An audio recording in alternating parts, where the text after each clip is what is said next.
this is an announcement stream at the moment. We're going to do a message of hope in a few seconds, but I just want to explain where we're at in our process and give some announcements. So let's walk through that together.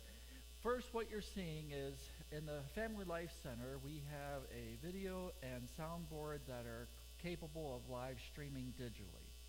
Now, original plans were for all that to go through Facebook, but we're finding that YouTube, Facebook, and Instagram are three different and each preferred method of streaming. So what we're looking to do, and Mike's working on that right now, is to stream this. We can only go to one site. So we're streaming to YouTube, and that'll give the high quality look that you want. And then after this starts, then he cuts and pastes a link, posts that on Facebook that you can then jump to and watch it. So it should be able to be watched live on Facebook through the YouTube piece, if that makes sense. And also Instagram will be another piece that we want to add on there.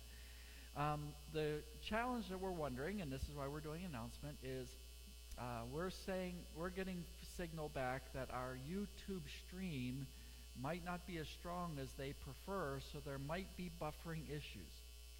If you get any buffering issues, any challenges with this stream, please either report it through our Facebook page or email us so that we can get this fully functioning, so that we can hit all three streams through this one digital camera.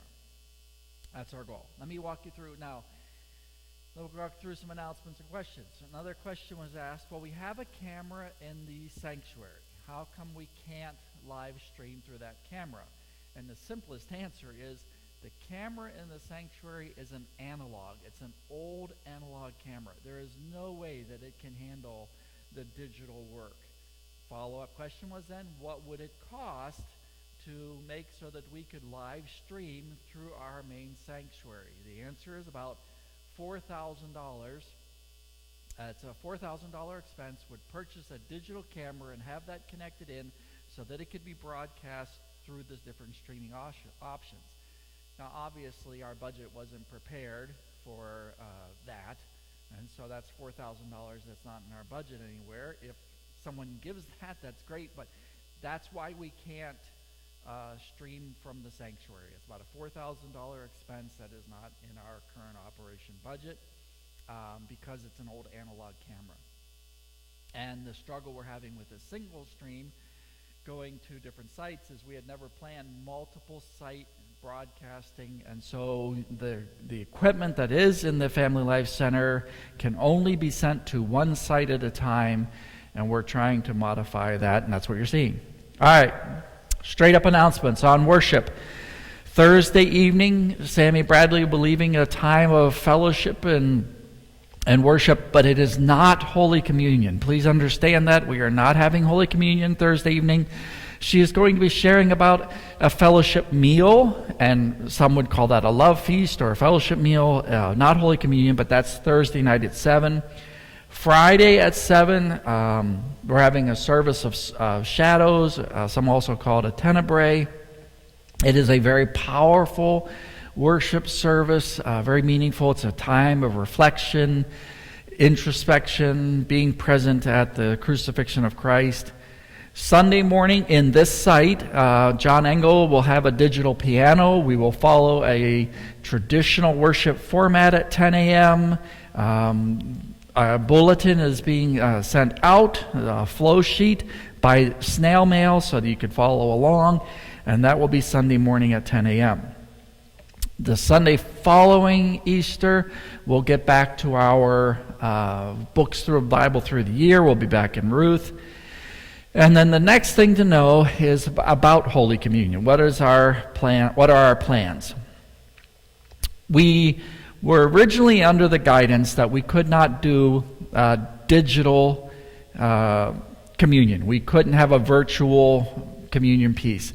Now that changed just last Friday with a directive of our bishop that we are now allowed to have a virtual communion experience during the time of this pandemic. It's a very specific time with specific guidelines.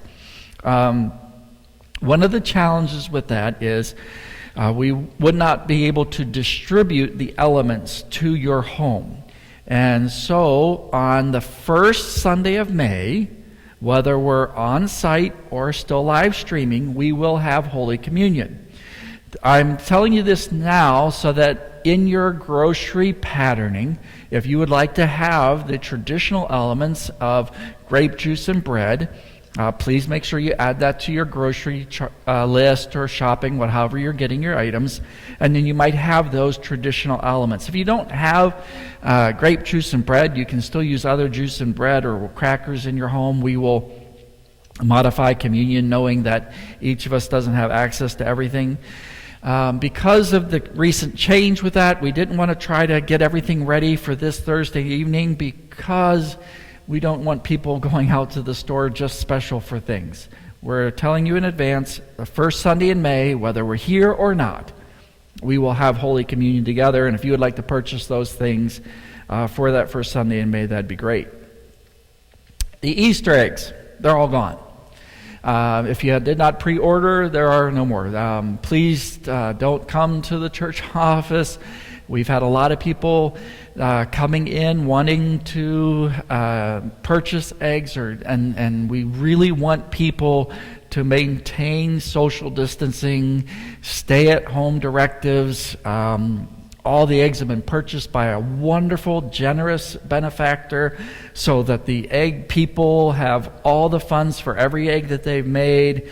We are so blessed with that gift, and the person really wanted us to just not break protocol. So please be safe, be well, try to take care of yourselves, but know that all the eggs are gone.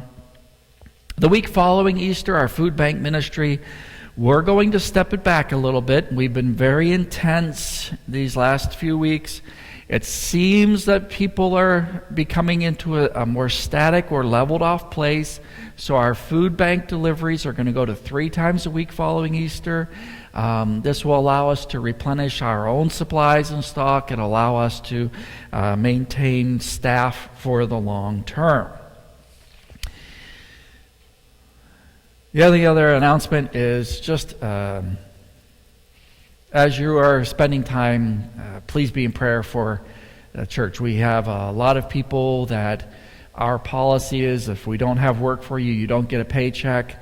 We have applied for the small business loan protection program, but they're saying about only 20% of businesses are going to get that, and we don't know if we'll be approved. Staff worked a Herculean effort.